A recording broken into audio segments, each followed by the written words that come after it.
Bienvenue pour vivre cet instant des paroles de la vie éternelle avec Marc Joseph. Aujourd'hui, nous sommes le 11 février 2026.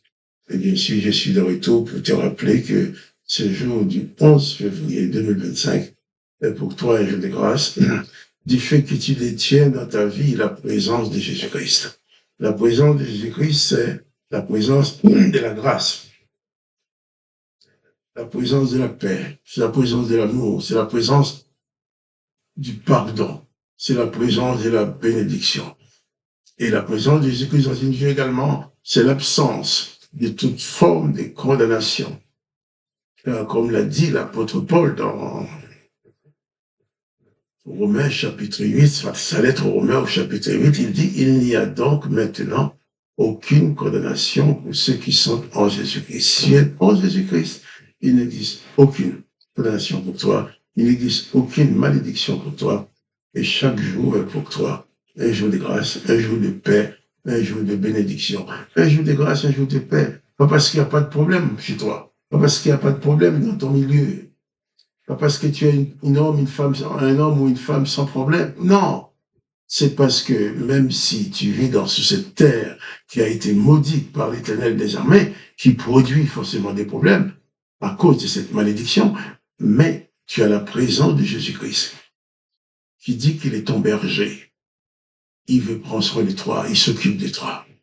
Et Jésus, venant sur la terre pour se révéler aux humains, savait bien ce qu'il attendait. Il savait bien comment il allait être traité. Mais la force de l'amour, la puissance de l'amour que Dieu a pour toi est plus fort que la puissance de la souffrance que Jésus a endurée. C'est pour cela que l'amour de Jésus pour toi, l'amour de Dieu le Père pour toi, a vaincu la souffrance, a vaincu la souffrance, a vaincu la mort, a vaincu toute forme d'opposition pour te sauver. Nous allons continuer cette lecture de l'évangile de Matthieu, chapitre 26. Nous allons répondre à partir du verset 60. Et Jésus, devant ces gens qui sont venus l'arrêter, Jésus devant les souverains sacrificateurs. Matthieu 26, verset 60. Mais, dans le verset 59, les principaux sacrificateurs et les Sanhédrins cherchaient quelques faux témoignages contre Jésus, suffisants pour le faire mourir. Mais ils ne trouvaient point. Quoique plusieurs faux témoins se soient présentés, enfin, il en vint deux qui dirent, celui-ci a dit, j'ai pu détruire les temples de Dieu et les rebâtir en 3 jours. Le souverain sacrificateur s'éleva et lui dit, ne réponds-tu rien? Qu'est-ce que ces hommes déposent contre toi? Jésus garda le silence. Et le souverain sacrificateur, prenant la parole, lui dit, je t'adjure par les dieux vivants, dis-nous, je t'adjure par les dieux vivants, de nous dire si tu es le Christ, le Fils de Dieu. Jésus lui répondit, tu l'as dit. De plus, je vous déclare que vous verrez désormais le Fils de l'homme assis à la droite de la puissance de Dieu et venant sur les nuées du ciel. Alors le souverain sacrificateur déchira ses vêtements, disant, il a blasphémé. Qu'avons-nous encore besoin de témoins? Voici, vous venez d'entendre son blasphème. Que vous en semble? Ils répondirent, il mérite la mort.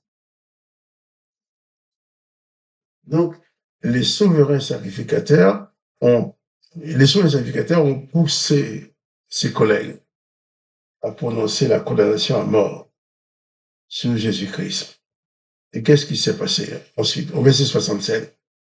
Là-dessus, ils lui crachèrent au visage et lui donnèrent des coups de poing et des soufflets en disant, Christ prophétise, dis-nous qui t'a frappé. Et là encore, Jésus est resté lui-même. Il n'a maudit personne, il n'a injurié personne, il n'a frappé personne, il n'a prononcé aucune parole d'injure ou de malédiction sur les autres. Et il est important de considérer cela. Jésus savait qu'il allait souffrir.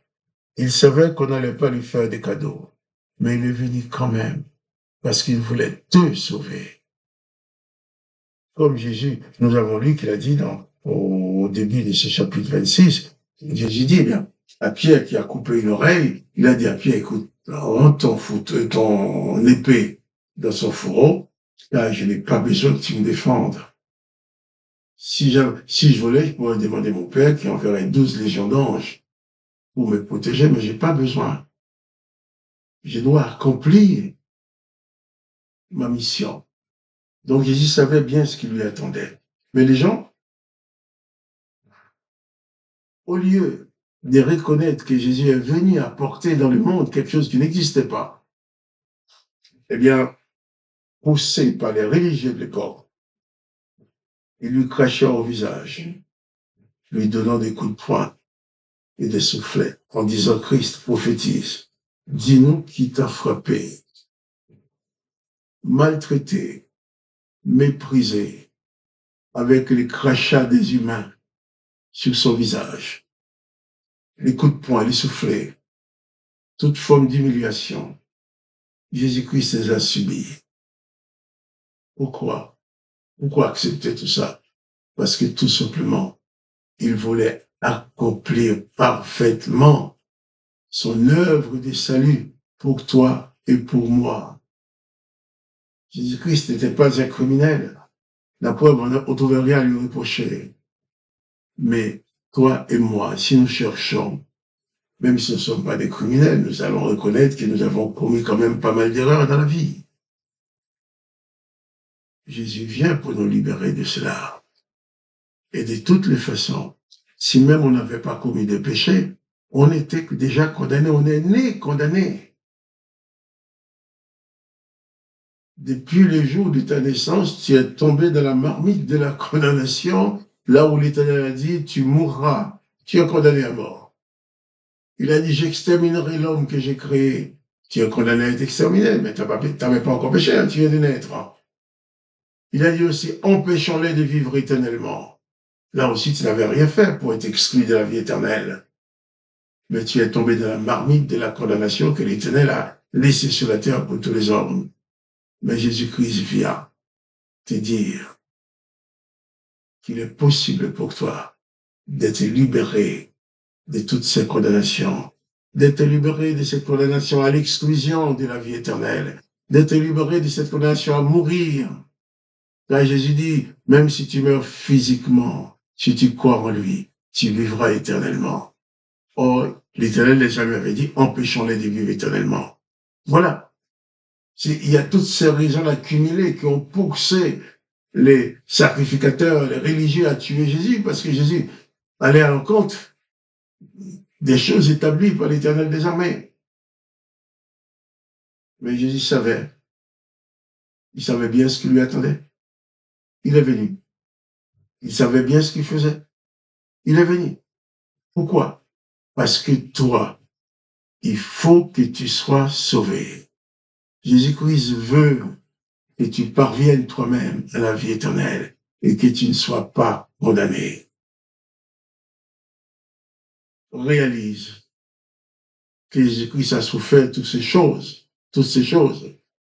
dans le but de préparer pour toi les chemins du salut. Toi qui arrives maintenant, plus de 2000 ans après Jésus-Christ, les chemins restent ouverts pour toi.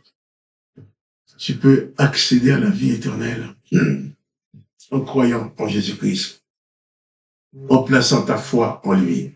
Tu peux accéder à la vie éternelle. Tu peux être libéré de toute condamnation et de toute malédiction. Il est possible pour toi. Alors, reçois Jésus dans ta vie. Invite Jésus-Christ à venir dans ta vie. Reçois Jésus-Christ dans ta vie comme sauveur et maître. Reçois Jésus-Christ dans ta vie.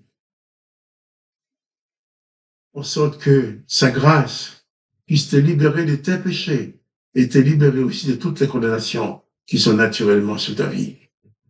Alors, N'oublie pas, Jésus-Christ a subi toute cette torture, il a subi tout le jugement, il a subi tous les mépris qu'on lui a mis dessus. Que toi, tu sois sauvé, pour que moi, je sois sauvé.